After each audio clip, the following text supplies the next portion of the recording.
हमारे चैनल को सब्सक्राइब करें और बेल आइकन दबाएं। हाय, मैं हूं आदित्य श्रीवास्तव और आप मुझे अभिजीत के नाम से जानते हैं। For more episodes of CID, subscribe to Live Crime and hit the bell icon. सारी की सारी दुनिया छुट्टी पर चली जाए, लेकिन मेड अगर छुट्टी पर चली गई तो जिंदगी हराम हो जाती है यार। बहुत लेट हो गया। अरे यार, लैब जाने में लेट हो रहा हूं। ये कौन आ गया इस वक्त यार?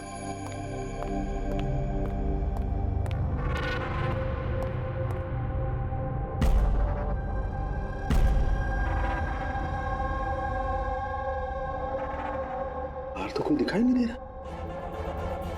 घंटी की आवाज तो सुनाई दी थी।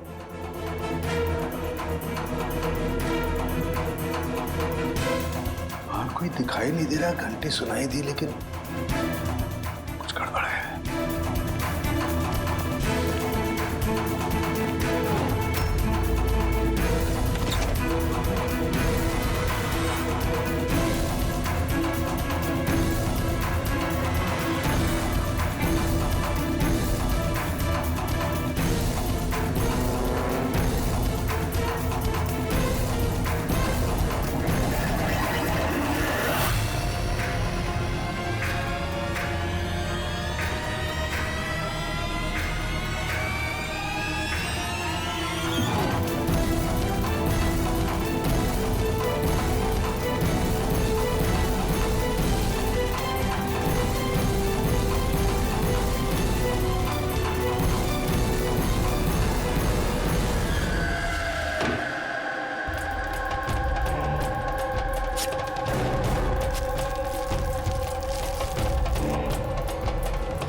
You are invited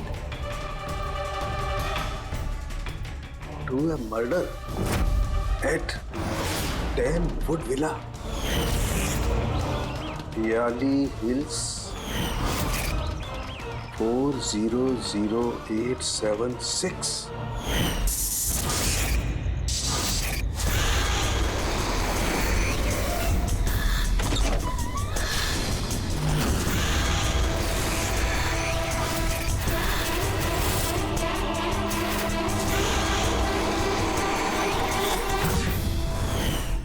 Catch me if you can. ये सच्चाई है या मजाक है?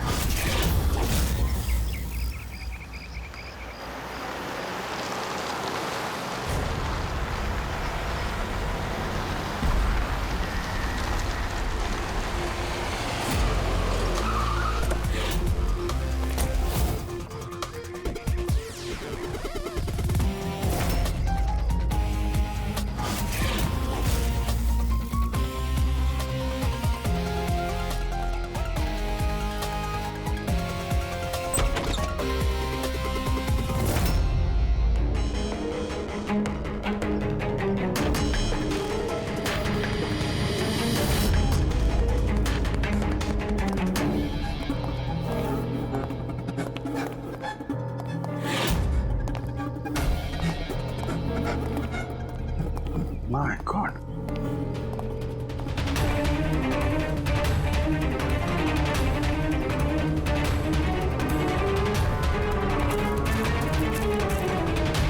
ना तो कोई भी नहीं है, ना कोई गार्ड, ना बंगले का मालिक।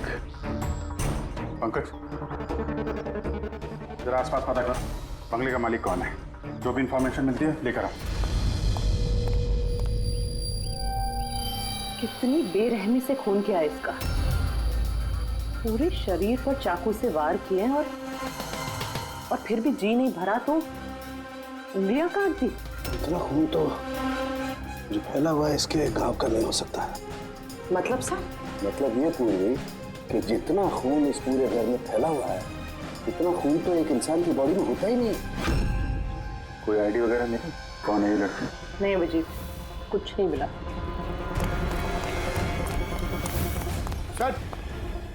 सर, इस बंगले की मालकिन राइना है और वो आधे घंटे में आ रही है। ओके, ठीक है।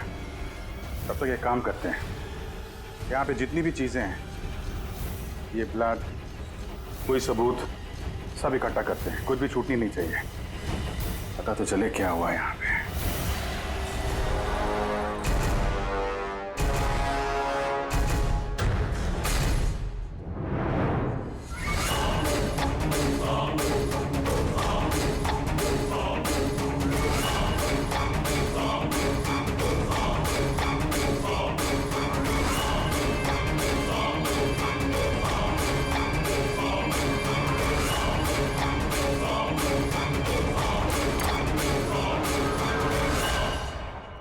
इस पूरे घर में इतनी सारी चीजें पड़ी हैं जो चिल्ला चिल्ला के कह रही है कि हम सबूत हैं, हमें उठा लो।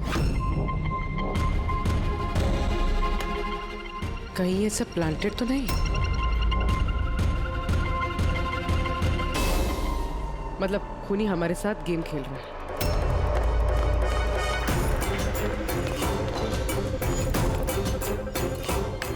ये सब किसने किया है? ये सब किसने किया है? What is all this? कमाल है सर, ये तो हम ही से पूछ रहे हैं किसने किया। इतना गंदा कर दिया है, अब साफ नहीं कर सकते थे ये? वो सर साफ करने के लिए भी हमें बोल रही है। ये बदबू आ रही है। हे, मेरे बंगले में ये औरत क्या कर रही है?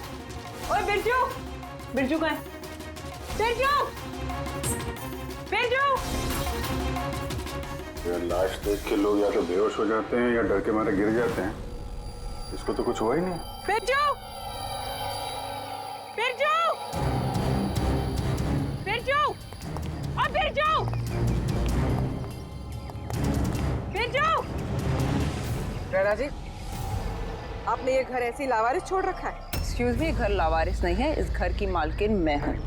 ये मेरा पुश्तैनी बंगला है। आपका बंगला है तो आपने देखभाल करने के लिए किसी को रखा नहीं है क्या यहाँ पे? ऑफ कोर्स है बिरजू, बट पता नहीं वो कहाँ है। बिरजू! इस औरत की लाश पड़ी है आपके बंगले में, आप उसको भी नहीं जानती? मैं कुछ नहीं जानती, और अब प्लीज यहाँ से निकल जाइए और जाते जाते सब कुछ साफ करते हुए जाइए।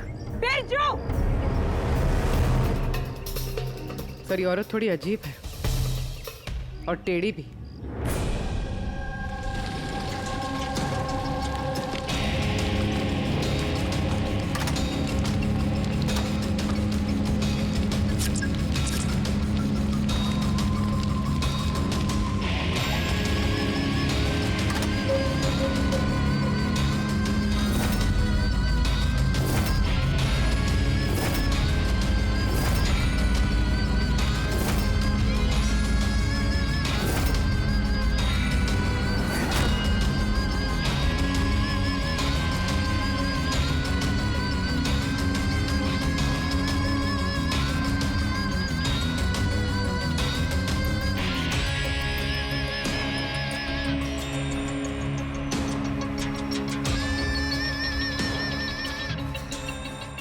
एक केस और 18 सबूत, और खूनी ने सबूत ऐसे सजा के छोड़े थे कि बस पूछो मत।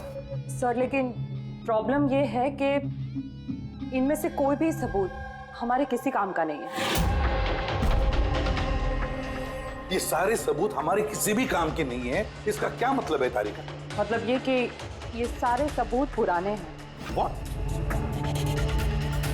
ये सारे सबूत पुराने तो क्या लड़की का खून भी पुराना है? कितने पुराने बताओ? सर 4 से 10 साल पुराने।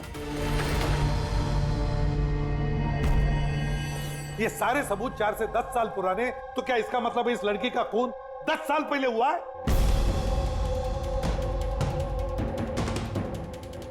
और क्या मिला सबूतों में से बताओ? इन सारे सबूतों में 20 अलग अलग लोगों के डीएनए मिले हैं। वाह, मतलब 20 अलग अलग लोगों ने इन सारे सबूतों को छुआ है ना? हाँ सर। तो फिर फिंगरप्रिंट्स तो मिले ही होंगे? नहीं। नहीं सर। अब लेकिन सर एक बहुत इंपॉर्टेंट बात पता चली है। क्राइम सीन पे जो इतना सारा खून मिला था, वो खून किसी इंसान का नहीं बल्कि किसी जानवर का था। क्या? डॉक्टर तारिका, इस लड़की के शरीर पे जो खून लगा हुआ था वो भी जानवर का? नहीं, इस लड़की के शरीर पे और इसके कपड़ों पे जो खून मिला था वो इसी का है, असली खून। लेकिन इसके अलावा वहां पे जो भी चीजें थी वो सारी प्लांट की गई थी। लगभग 20 लोगों के डीएनए और इतने सारे सबूत क्राइम सीन पे आए कहां से सर? वही तो, इतने सारे सबूत, लेकिन हमारे हाथ में कुछ भी नहीं।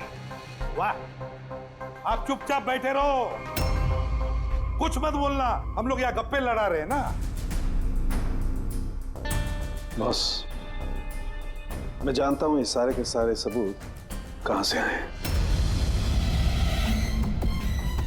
पिछले कई सालों में सीआईडी ने जो केसेस सॉल्व किए हैं उसमें से कुछ इंपॉर्टेंट केसेस के इंपॉर्टेंट एविडेंस है ये सारे के सारे। क्या?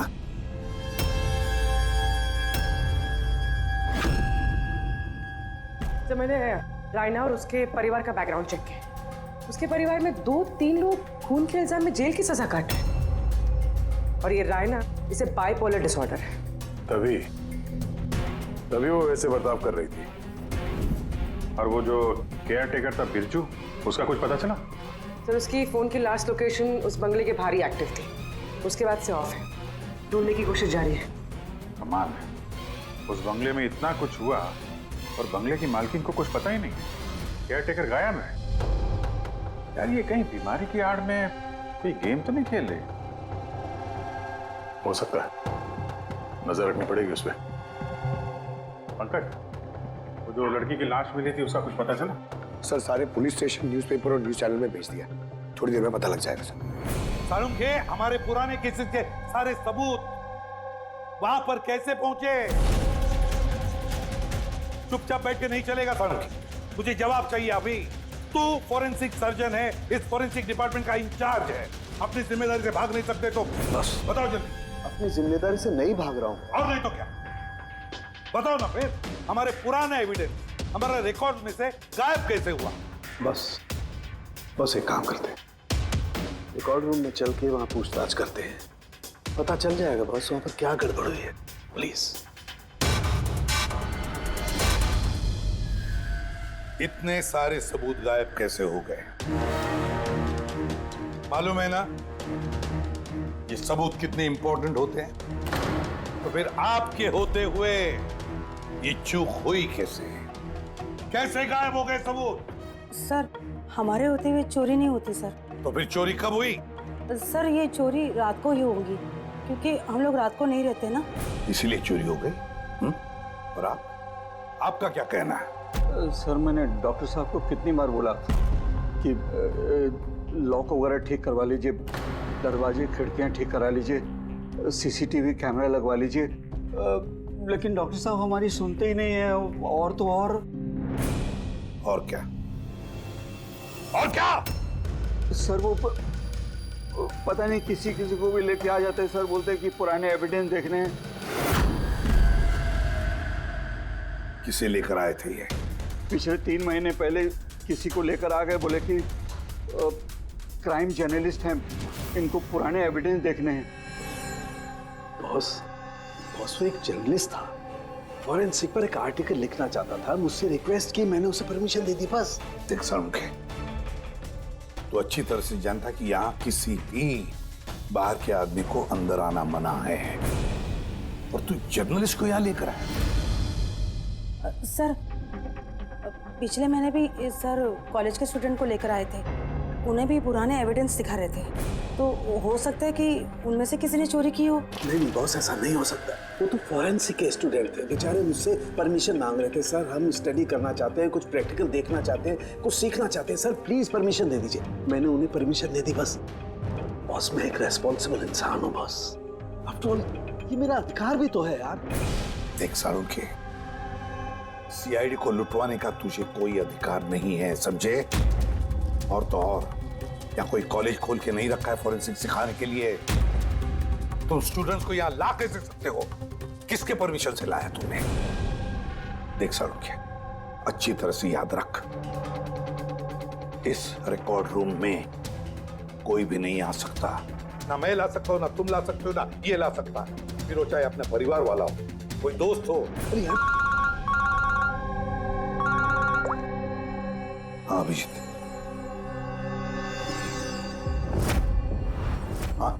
सर, जिस लड़की की मौत हुई थी उसका नाम टीना है, और ये उनके पिताजी हैं, doctor Nirav sir, head of forensic Chennai. Doctor Nirav? Nirav? Nirav? यार, बेटे नीरव किसी मार दिया। कंट्रोल योरसेल्फ, सब पता चल जाएगा। सर, आप लोग जानते हैं एक दूसरे को? हाँ अभिजीत, एक जमाना था जब मैं और नीरव साथ साथ काम किया करते थे। नीरव। एक मिनट बॉस। क्या? ये देख दोस्त, तेरा शक एकदम सही था दोस्त, इसमें टॉक्सिन है। डॉक्टर नीरव, जरा बताइए, आखिरी बार आपने अपनी बेटी टीना से कब बात की थी? कब देखा था उसे? एक्चुअली वो कॉलेज के हॉस्टल में रहती थी, 2 दिन पहले से बस गायब हो गई थी। नीरव हौसला रखो नीरव, जिसने भी किया है ना वो पकड़ा जाएगा। मैं पता लगाऊंगा नीरव, मैं पता लगाऊंगा किसने किया ये। नहीं साळुंखे, तुम नहीं पता लगाओगे। मैं नहीं पता लगाऊंगा मतलब तुम इस केस पर काम नहीं करोगे।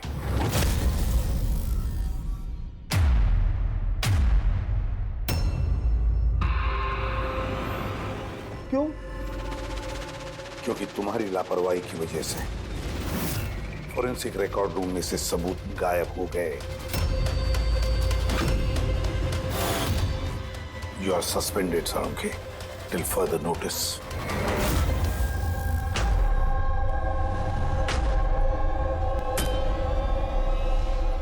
बस तुम्हें लगता है कि ये सब कुछ मेरी वजह से हुआ?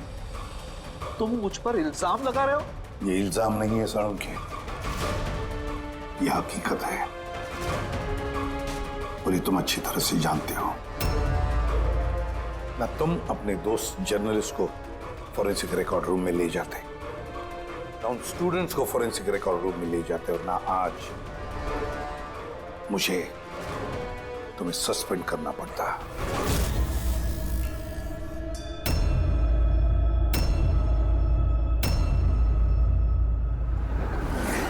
यार, नीरव को मेरी जरूरत है, इस केस को मेरी जरूरत है यार, प्लीज। नहीं साळुंखे। सर आपने मुझे बुलाया? डॉक्टर तारिका, अब से तुम डॉक्टर नीरव की बेटी टीना की केस हैंडल करोगी। मैं? हाँ। लेकिन सर। अभिजीत, साळुंखे का दोस्त जर्नलिस्ट और उसके वो स्टूडेंट्स जो फॉरेंसिक रिकॉर्ड रूम में आए थे, सबकी अच्छी तरह से इंक्वायरी करो, अच्छी तरह से।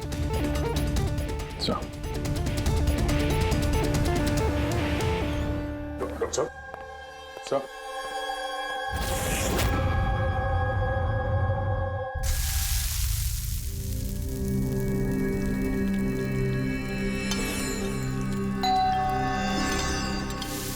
आ गए वो प्रद्युमन के दाएं बाएं, दया और अभिजीत मेरे घाव पर मरहम लगाने के लिए। मुझे मालूम है खोलते ही कहेंगे सर कुछ नहीं होगा, हमें आप पर पूरा विश्वास है, सब कुछ ठीक हो जाएगा। क्या काम ठीक हो जाएगा? पहले तो बेइज्जती करके निकाल देते हैं और फिर भेज देते हैं अपने दाएं बायों को, जाओ जाओ उसके घाव पे मरहम रखो।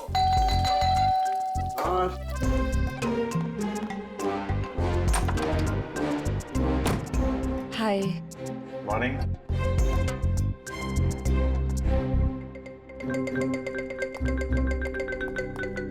अरे क्यों टेंशन ले रहे हैं सर, सब ठीक हो जाएगा।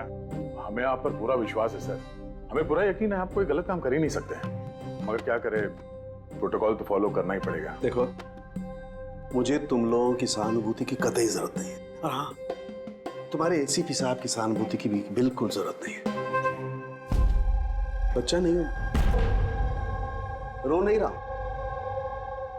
मुझे मालूम है प्रद्युमन अपने उसूलों का बहुत पक्का है, होना भी चाहिए। गुड। सर मैं बहुत शर्मिंदा हूँ, आई एम वेरी सॉरी। आपके सामने एसीपी सर ने मुझे नहीं तारिका, शर्मिंदा होने की कोई जरूरत नहीं। तुम अपने काम पे ध्यान दो, हर चीज को बारीकी से देखना, कोई ना कोई सुराग जरूर मिलेगा।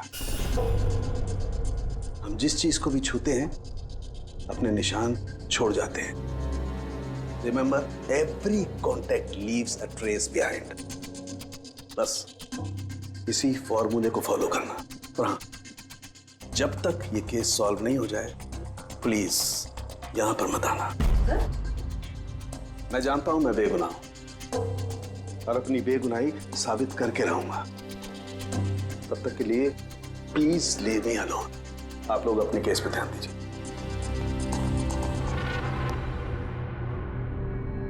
बात करें मामला।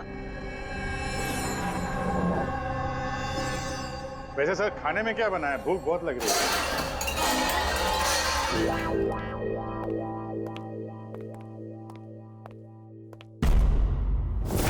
सर, ये जर्नलिस्ट सुना बहुत टेढ़ा और बदतमीज आदमी। 3 महीने पहले डॉक्टर नीरव के साथ किसी बात पे झगड़ा भी हुआ था सर। देखते हैं कितना टेढ़ा है। सर, आपको अंदर बुलाया। Thank you.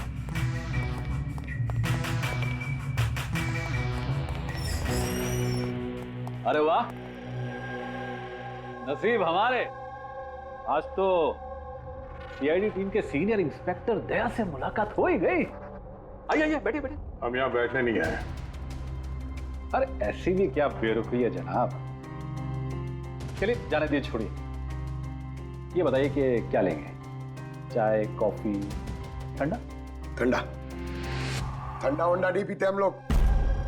वैसे दया साहब, मैं काफी टाइम से सीआईडी टीम पर एक डॉक्यू ड्रामा सीरीज बनाने की फिराक में हूं, लेकिन अपने एसीपी साहब मिल ही नहीं रहे। तुम तो जानते ही होंगे, सीआईडी अरे गहरे को एंटरटेन नहीं करती।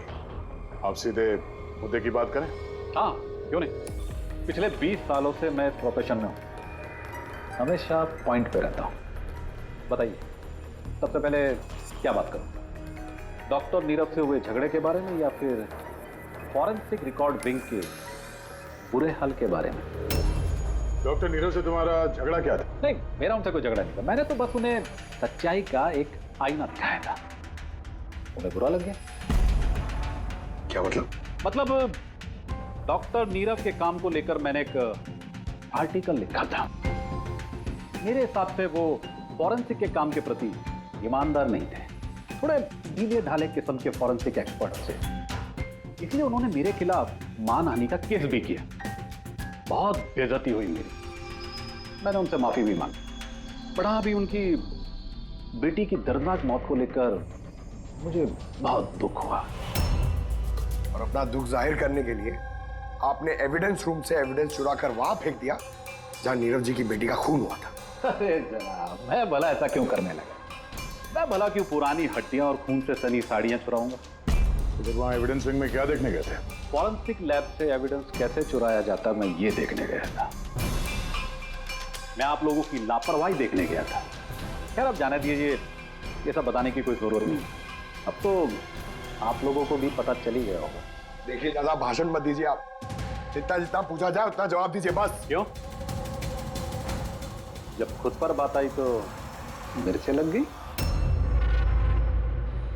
आप लोगों के पास इस बात का जवाब है कि किसने कैसे फॉरेंसिक लैब से एविडेंस को चुराया होगा? मुझे तो लगता है कातिल आप लोगों की कमियां दिखाना चाहता है। खैर, जाने दीजिए। अब ये बताइए कि ये सीआईडी पर डॉक्यू ड्रामा सीरीज कब स्टार्ट करो? सर, इन्हें ब्यूरो लेके चलते हैं। लगता है ये सही जवाब वही देंगे। उसके लिए लंबा चौड़ा प्रोसीजर लगता है, और वैसे भी सबूत भी तो होना चाहिए ना। क्यों दया साहब? और जल्द मिलते हैं। प्रोसेस पूरा करके सारे एविडेंस लेके आएंगे और तब बात करते हैं सीआईडी पे डॉक्यू ड्रामा बनाने की। हाँ?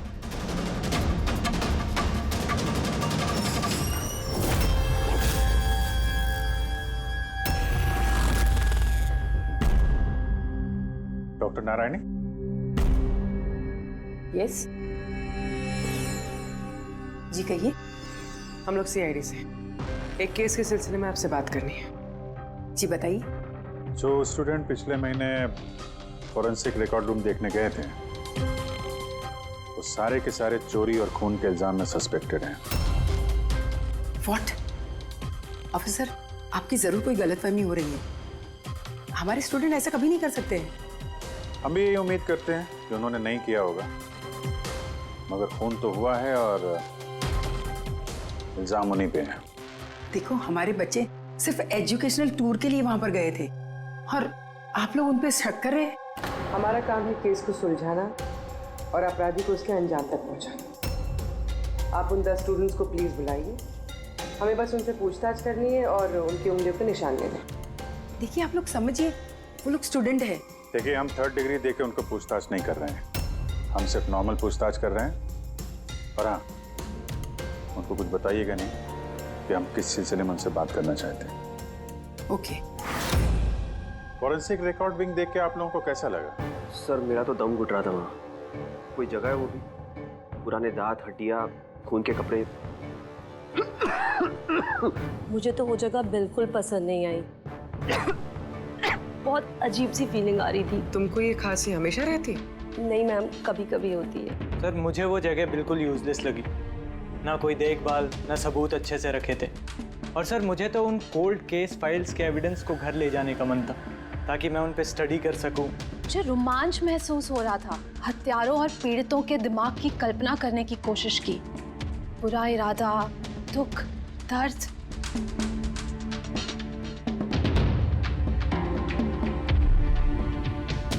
सर यहाँ तो 9 ही लोग हैं, एक नहीं है। हाँ, वो एक स्टूडेंट आज एब्सेंट है, उसकी तबीयत ठीक नहीं है। कौन है, क्या नाम है? सारिका। सारिका, हमें उसकी पूरी डिटेल्स चाहिए। हाँ तारिका, कुछ मिला क्या नहीं अब तक? देखो तारिका, हमारे पास वक्त नहीं है। सर मैं कब से वही ढूंढने की कोशिश कर रही हूँ कि मेरे हाथ में कुछ तो आ जाए, जिससे सालों के सर पे जो इल्जाम लगाए ना वो साफ हो जाए। जो कुछ भी हो, कोई ना कोई तो है जो सांखे को फंसाने की कोशिश कर रहा है। कौन हो सकता है और फिर क्यों कर रहा है वो ये? सर तो आपको ये बात पता है, फिर भी आपने सालों के सर को निकाला। तारिका, मैंने सिर्फ वही किया जो कानून ने मुझे कहा। मैं तो सालुंखे को क्या? सर को आप क्या?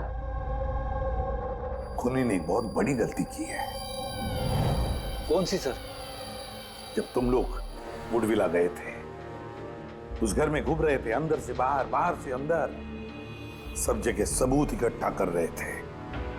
उस वक्त फ्रेडी, तुम अपने निशान छोड़ रहे थे, अपने हाथों के निशान, पैरों के निशान और भी कुछ कुछ चीजों के निशान, और उसका तुम्हें पता भी नहीं था, एहसास भी नहीं था।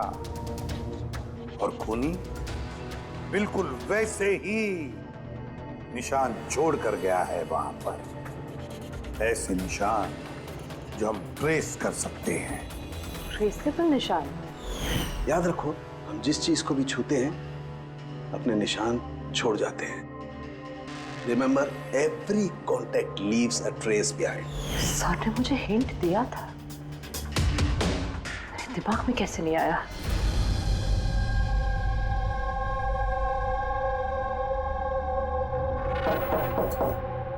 जी कहिए। सारिका कहाँ है? आप लोग? CID। आप कौन है? सब, मेरा नाम रूपाली है। और सारिका? सब, वो तो यहाँ नहीं है, कल ही चली गई। कहाँ चली गई? मैम वो अपने घर चली गई। कल वो आई और जल्दी जल्दी उसने अपने सारे बैग्स पैक किए, और बहुत जल्दी में थी इसलिए उसने अपना फोन भी यहीं छोड़ दिया। कोई वजह बताई उसने इतनी जल्दी में घर चली गई? जी सर, वो बता रही थी कि उसके घर का कोई सदस्य बीमार है। क्या? सर, फोरेंसिक सेंटर से पता चला है कि सारिका बीमार है, और ये बता रही है कि उसके घर का कोई बीमार है। कुछ चक्कर तो है सर। अच्छा रूपाली, ये सारिका का घर कहाँ है? सर कानपुर। कानपुर। और आप लोग साथ में रहते थे? जी सर, हम दोनों रूममेट्स हैं। अच्छा, आप लोग कब से साथ में रह रहे हैं? ये कोई 8-9 महीने।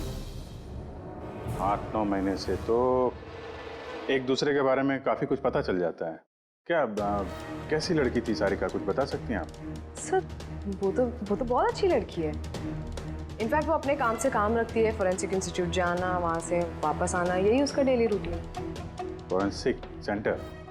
तो वहाँ की कुछ बातें बताती थी वो आपसे? हाँ, फोरेंसिक इंस्टीट्यूट से रिलेटेड कुछ बातें बताती रहती है। जैसे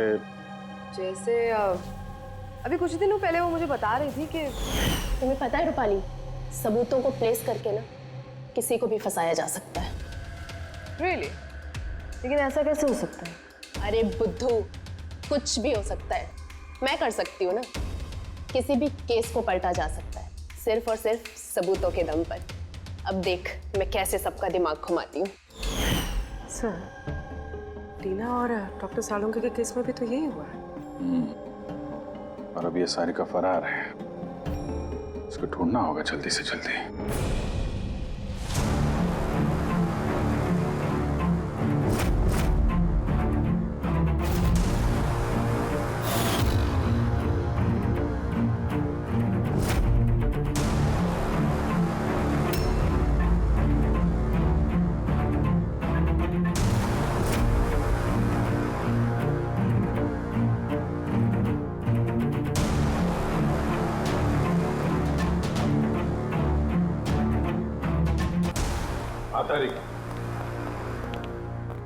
सकोनी जो भी है, अभी उसने इतने सारे सबूत चुराए और क्राइम सीन पे प्लांट किए। ये करते वक्त उसने जरूर इन चीजों को छुआ है। लेकिन डॉक्टर तारिका, तुमने तो कहा था कि फिंगरप्रिंट्स के कोई निशान नहीं मिले, तो फिर इन चीजों को छुआ कैसे? उंगलियों के तो कोई निशान नहीं है, लेकिन मैं ये कहने की कोशिश कर रही हूँ कि इतने सारी चीजें उसने चुराई और क्राइम सीन पर प्लांट। अब इतनी मेहनत करने के बाद उसे जरूर थोड़ा तो पसीना आया होगा। मतलब sweat analysis? Exactly, sweat analysis किया मैंने, स्वेट एनालिसिस। और इस प्रोसीजर से मुझे एक डीएनए भी मिला। ये देखिए, इस डीएनए से मुझे ये पता चला कि इस इंसान को एक खास किस्म की बीमारी है, सिस्टिक फाइब्रोसिस। ये किस तरह की बीमारी है? ये एक जेनेटिक बीमारी है पूर्वी। इस बीमारी से इंसान के बॉडी ऑर्गन्स जैसे किडनी, लंग्स, पैनक्रियाज, इंटेस्टाइन, ये सब डैमेज होने लगते हैं। तो डॉक्टर तारिका, इस बीमारी की तो पहचान भी होगी ना? कोई सिम्टम्स तो होंगे? सिम्टम्स है। अगर ये बीमारी ज़्यादा टाइम तक रहे तो वो इंसान की उसकी ग्रोथ पुअर हो जाती है, फैटी स्टूल्स होने लगते हैं, सांस लेने में तकलीफ होती है, बहुत खांसी आती है, इनफैक्ट साइनस इन्फेक्शंस होने लगता है। सांस लेने में तकलीफ और खांसी? तो ऐसे मरीजों को तो हॉस्पिटल के काफी चक्कर लगाने पड़ते होंगे। कांस्टेंट मॉनिटरिंग की जरूरत पड़ती है।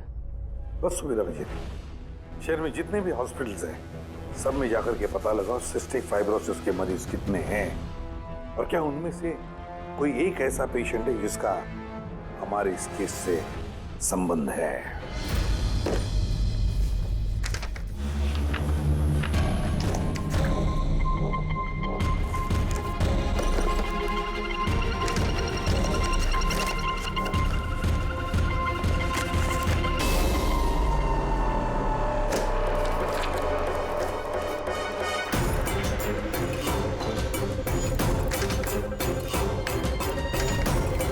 इस केस में हम लोग साथ साथ हैं।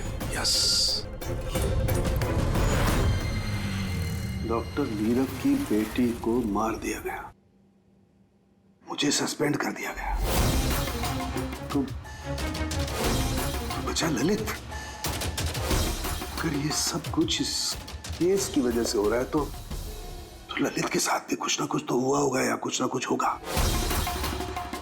ललित को ढूंढना पड़ेगा। लेकिन इतने सालों से ललित से कोई कांटेक्ट नहीं है, कैसे ढूंढूं उसे? ट्राई करता हूं।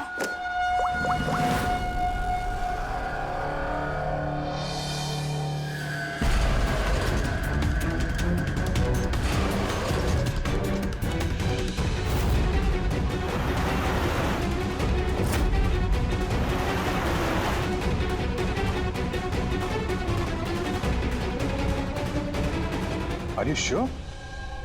ये वही है? जी हाँ, ये वही है। और इसको हॉस्पिटल में 2-3 बार आना ही पड़ता है। My God. Thank you very much. Thank you.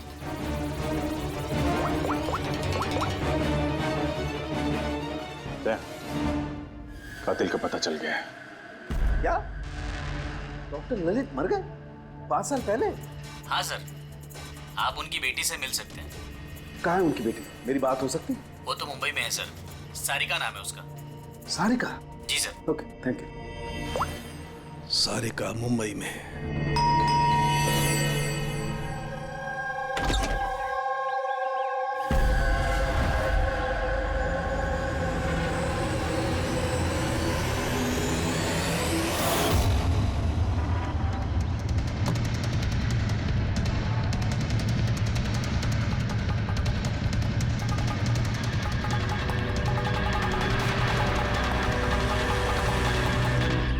सच के बहुत करीब हो तुम। एक आखिरी जगह जहां खून होगा। इंतजार कर रहा हूं तुम्हारा, वही जहां से ये सब शुरू हुआ था 8 साल पहले।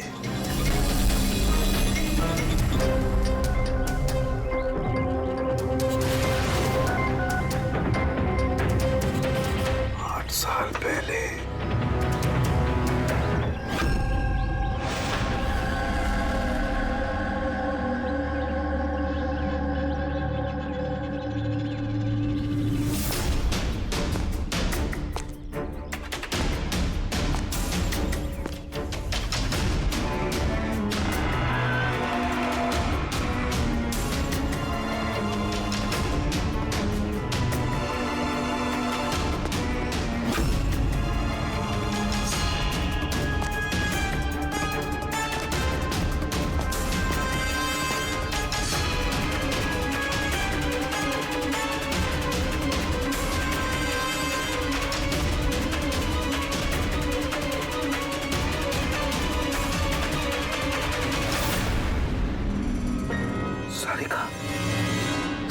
इसे किसने मारा?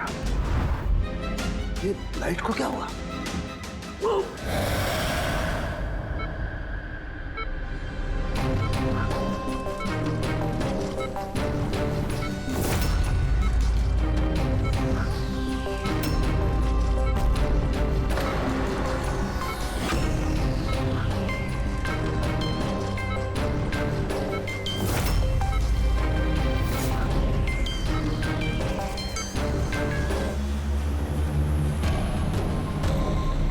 तो सारुण के सर का फोन तो लगातार बज रहा है, लेकिन वो उठा नहीं रहा। कहीं किसी मुसीबत में तो नहीं? सारुण के साहब के फोन की लोकेशन ट्रैक करो, देखो कहाँ पे है और उस खूनी का भी।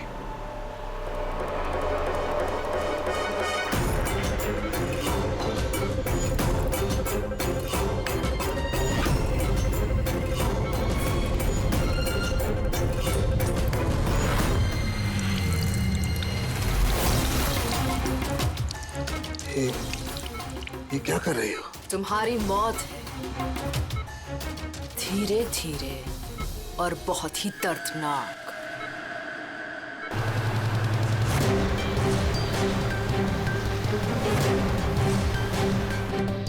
तुम्हारे खून की एक एक बूंद का कतरा जब तुम्हारे शरीर से धीरे धीरे करके निकलेगा ना, तब बहुत मजा आएगा तुम्हें, है ना?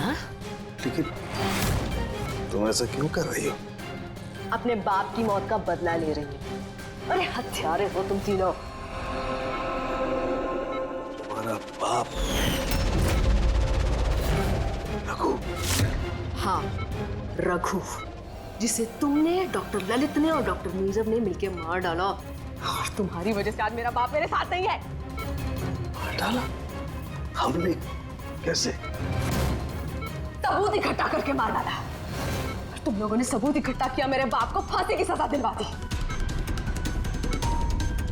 देखो देखो, सबूत इकट्ठा करना, सजा दिलवाना, ये फॉरेंसिक का काम है। काम है? बेशक बेशक ये तुम लोगों का काम है, लेकिन तुमने मेरे बारे में तो नहीं सोचा ना, उस बेटी के बारे में जिससे उसका बाप छिन गया।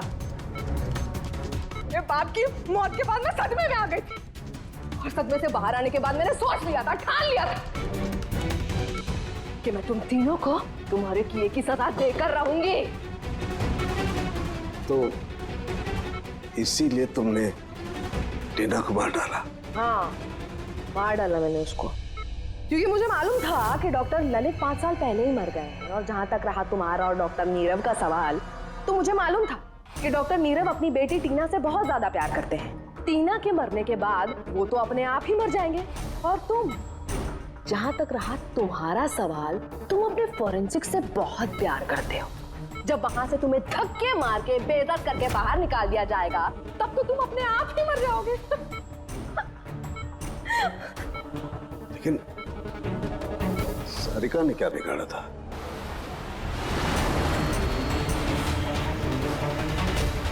सारिका? उसे तो मरना ही था। वो ललित की बेटी जो थी, और वो फॉरेंसिक में काम करती थी, तो मेरे काम आती ना वो। उसी की मदद से तो मैंने फॉरेंसिक विद से सारे सबूत इकट्ठा किए थे। तुम्हारा फॉरेंसिक तुम्हारे खिलाफ। ये देखो डॉक्टर सालुंके, हो गया मेरा बदला पूरा। और जब तक सीआईडी यहाँ पर आएगी ना, तब तक तुम ऊपर। Good by doctor Salunke.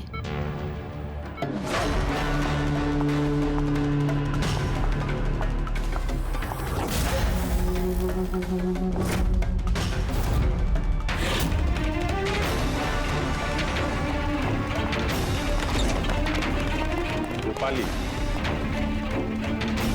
खेल खत्म तुम्हारा। मेरा खेल खत्म और सालुंके का भी। बचा सकते हो ना तुम लोग, तो बचा लो। खून का कर्ज हो गया अब तो बॉस तुम्हारा मुझ पर। मेरा कर्ज नहीं हुआ है खून का तुम्हारे ऊपर। ये तो वो कर्जा है जिन लोगों को तूने फांसी पर लटकाने में मदद की ना हमारी, वो कर्जा है। अब चुका दे। अच्छा सुन, बहुत आराम हो गया, सीधे काम पर चल। अच्छा जल्दी से ठीक हो जाइए। तारिका अकेली मुर्दों से बातें कर रही है। ओहो तारिका, अभिजीत को तुम्हारी बड़ी फिक्र है भाई। देखो भाई, अब एक हफ्ते तो मैं यहाँ से हिलने वाला नहीं हूँ बॉस। एक काम करो ना, तब तक तारिका से काम चला लो। अच्छा ये आराम करिए आप। Silence please. हाँ साइलेंट, चुप।